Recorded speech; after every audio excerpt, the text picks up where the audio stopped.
Hi hello viewers, welcome to Sri maths lab అండి. This is Srilekha MSc maths. So ఇవాళ day 4 preparation అయితే start చేసేద్దామండి. So నేను already day 3 ప్రిపరేషన్లో 20 క్వశ్చన్స్ రీజనింగ్ ఎబిలిటీ మీద మీకు ఎక్స్ప్లెయిన్ చేసి వీడియో అన్నది అప్లోడ్ చేశాను. సో ఇది వచ్చేసి లాస్ట్ ఇంకా 15 క్వశ్చన్స్ ఉన్నాయండి. ఇవన్నీ కూడా సిట్టింగ్ అరేంజ్మెంట్స్ మీద ఉన్న క్వశ్చన్స్ అనమాట. సో స్కిప్ చేయకుండా వీడియో ఎండింగ్ వరకు చూస్తేనే మీకు కాన్సెప్ట్ అన్నది అయితే అర్థమవుతుంది. ఓకేనా? సో మీలాంటి వాళ్ళకి ఇంకొంతమందికి రీచ్ అవ్వాలంటే మీరు చేయాల్సింది ఏంటండి, ఈ వీడియోకి ఒక చిన్న లైక్ అయితే ఇచ్చేసి ఛానల్ని సబ్స్క్రైబ్ చేసుకుని సపోర్ట్ చేసేయండి. ఓకేనా?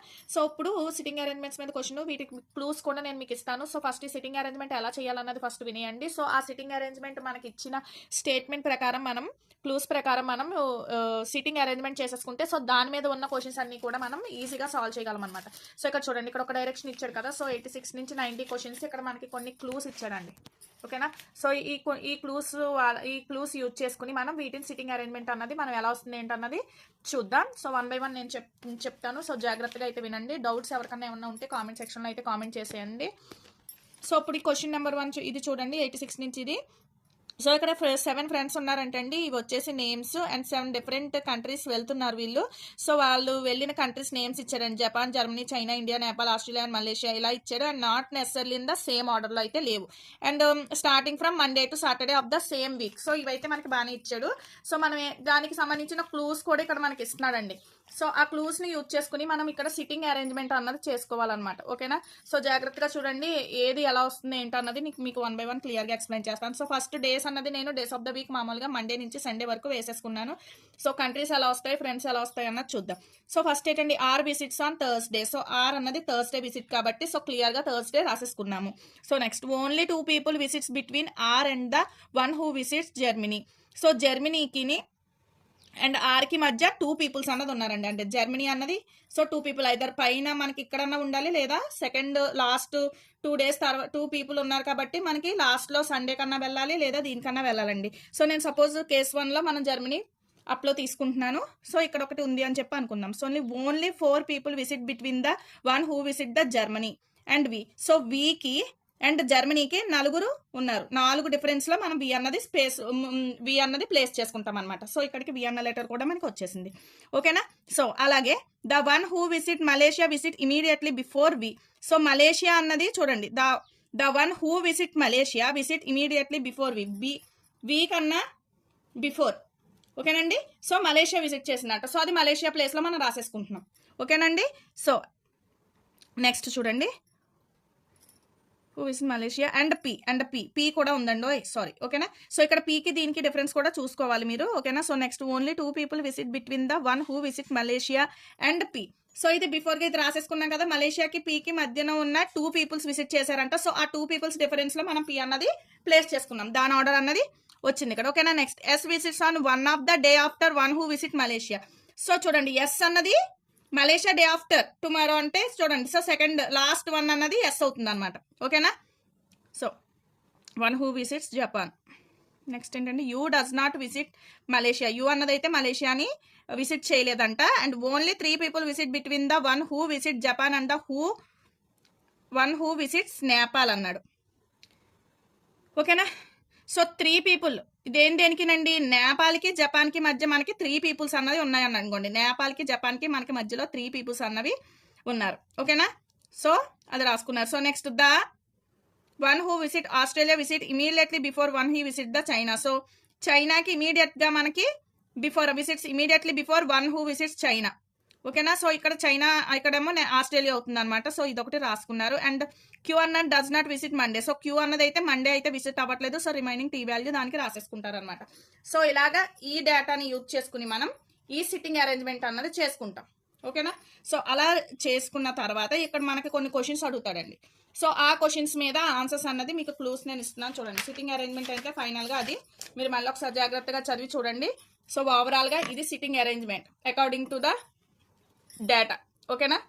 సో అలా చూసుకుని ఇక్కడ మనకి క్వశ్చన్స్ ఉన్నాయి కదండి. On which following days U visit a country అన్నారు. U visits a country. ఏమవుతుంది ఇప్పుడు డేటా ప్రకారం చూడండి, యూ ఏ కంట్రీ విజిట్ చేసిందండి, క్లియర్గా ఆస్ట్రేలియా అన్నది విజిట్ చేసింది ఆన్ ఎప్పుడు వెన్స్డే. ఓకేనా? సో అలాగా మనకి ఆ డేటా ప్రకారం ప్రతి క్వశ్చన్కి ఈ క్లూస్ అండి. ఓకేనా? సో జాగ్రత్తగా చదవండి. సో జాగ్రత్తగా చదివి మీరు క్లియర్గా ఇలా వస్తుందని చెప్పి నేను ఎలా వస్తుందో చెప్పాను కదా, సో జాగ్రత్తగా ఒకసారి చదివి మళ్ళీ మీరు ఆ సిట్టింగ్ అరేంజ్మెంట్ ఎలాగన్నది ఒకసారి చెక్ చేసుకోండి. ఓకేనా? సో అలా ఈ 5 క్వశ్చన్స్ అండి. నెక్స్ట్ ఇంకొకటి కూడా ఇచ్చాడు చూడండి. ఇక్కడ ఇంకోటి కూడా సిట్టింగ్ అరేంజ్మెంట్ ఇంకోటి కూడా ఇచ్చాడు చూడండి. ఇంకో క్వశ్చన్ చూడండి. సో ఇప్పుడు ఇది ఇంకో సిట్టింగ్ అరేంజ్మెంట్ క్వశ్చన్ అండి. సో చూడండి ఇక్కడ PQRSTUVWXR seated in a straight line facing north but not necessary in the same order అన్నాడు. సో ఇవన్నీ కూడా మనకి ఒక స్ట్రైట్ లైన్ మీద ఉన్నాయంట. సో ఒక స్ట్రైట్ లైన్ మీద నేను ఇలా డ్రా చేసుకున్నానండి. ఓకేనా? సో అండ్ అవి కరెక్ట్ ఆర్డర్లో అయితే లేవు. సో అందుకే ఇప్పుడు ఆ ఆర్డర్ ఎలా అన్నది మనకి ఇక్కడ క్లూస్ ఇస్తాడు. సో దాన్ని బట్టి మనం ఫాలో చేయాలన్నమాట. So P sits fourth to the right of the X. ఓకేనా? సో స్ట్రైట్ లైన్ మీద మనకు ఉంది, అదేమో నార్త్ నుంచి మనకి ఫేసింగ్ లో ఉంది. సో ఎక్స్ అన్నది ఇక్కడ తీసుకున్నాను. And P sits fourth to the right of the X. So X అన్నది నేను స్ట్రైట్ లైన్ మీద ఒక పాయింట్ తీసుకున్నానండి. ఎక్కడో మనకు తెలీదు, నేను ఇలా తీసుకున్నాను. సో ఇప్పుడు ఇక్కడ ఇచ్చిన కండిషన్స్ బట్టి చూడండి, P అన్నది fourth to the right of the X. Right, దీని రైట్ ఫోర్త్ పొజిషన్ లో ఏముందండి? సో P ఉందంట. సో అది అరేంజ్ చేసుకున్నాను ఇక్కడ నేను. Either P or X sit at the extreme ends of the line. So either P అన్న అవ్వాలి, X అన్న అవ్వాలి. సో ఎక్స్ట్రీమ్ పాయింట్స్ కదా, ఎండింగ్ లైన్స్ ఉన్నవి ఎక్స్ట్రీమ్ పాయింట్స్ అంటారు. ఓకేనా? So next Q and V are immediate neighbourhoods of each other but none of these is immediate neighbourhood of X. So ఇది ఏమవుతుందండి, Q V అన్నవి మనకి ఇమీడియట్ నైబర్హుడ్ అంటే ఒకదాని పక్కన ఒకటే ఉన్నాయి, బట్ X కి నైబర్హుడ్ అయితే కాదంట. సో దాని ప్రకారం చూడండి, VQ అన్నది నైబర్హుడ్ లాగా ఉన్నాయి కదా, సో X కి అయితే నైబర్హుడ్ అయితే కాదండి. సో అదే రాశాను. ఓకేనా? Only 1 person SIT between the V and S. So V కి S కి మధ్య 1 పర్సన్ మాత్రమే సిట్ అయి ఉంది. సో VQ ఇమీడియట్ ప్రిసైడర్ ఇంక ఇక్కడ ఏముంటుందండి, ఎస్ఏ కదా అవుతుంది. సో రాసేసాను. సో అది కూడా క్లియర్ అయిపోయింది. Only 2 persons SIT between S and T. So S and T కి 2 పర్సన్స్ మాత్రమే ఉన్నారు. సో S ఇంకా 2 పర్సన్స్ అంటే ఇక్కడ X ఉంది, ఇంకొకటి రిమైన్ చేసేసి T రాసేసాం.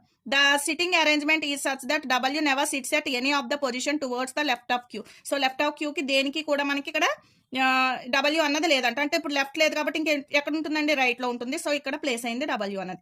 And W is not immediate neighbourhood of P. So immediate neighbourhood of కాదు కాబట్టి ఇంకా రిమైనింగ్ మనకి ఇంకేం మిగిలిందండి, R అన్నది మిగిలింది.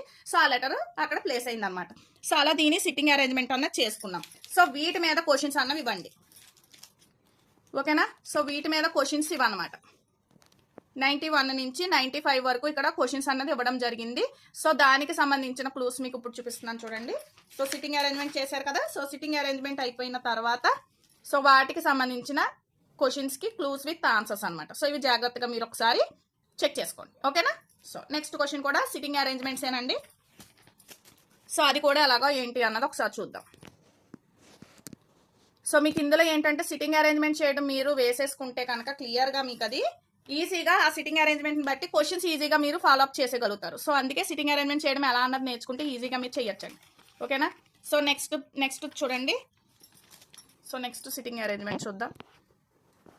ఓకే, సో ఏమి ఇచ్చారండి, 8 peoples are sitting in the 2 parallel rows containing 4 people in such a way there is an equal distance between adjacent persons. Okay, in row 1 PQRS are seated but not necessary. So PQR అన్నది ఒక రో line లో 2 parallel lines ఉన్నాయి అన్నాడు. ఒక్కొక్క దాని మీద 4 persons అన్నాడు.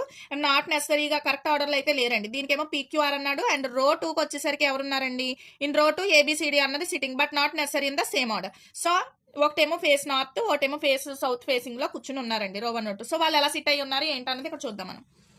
ఓకేనా? సో ఇది not facing. Therefore in the given sitting arrangement each member seated in a row faces another member of the other row. Okay, so ఇలా ఆపోజిట్ డైరెక్షన్స్ లో సిట్టింగ్ అయి ఉన్నారంట. సో అదే మనం చేసాం ఇక్కడ.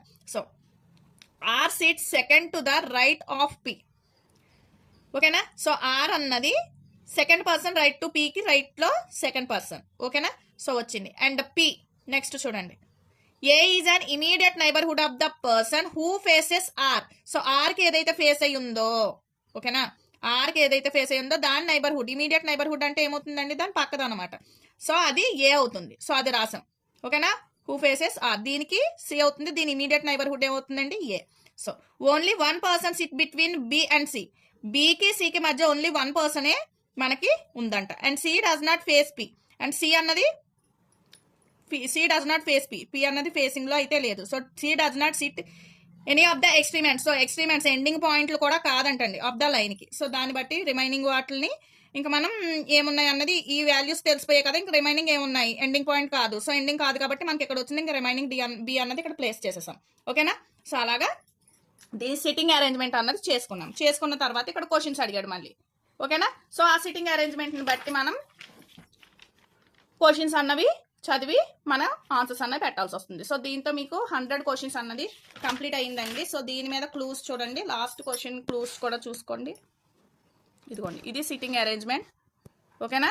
వాడు ఇచ్చిన కండిషన్ ప్రకారం చేసిన సిట్టింగ్ అరేంజ్మెంట్ ఇది. ఓకే, అండ్ క్వశ్చన్స్కి ఆన్సర్స్ ఇవ్వండి. ఓకేనా?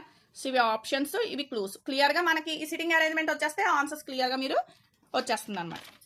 సో ఇది మనకి 100 క్వశ్చన్స్ మీకు నేను చెప్పినట్టు ఈ వీడియోతో మీకు 100 క్వశ్చన్స్ అయితే కంప్లీట్ అయిపోయాయండి. ఓకేనా?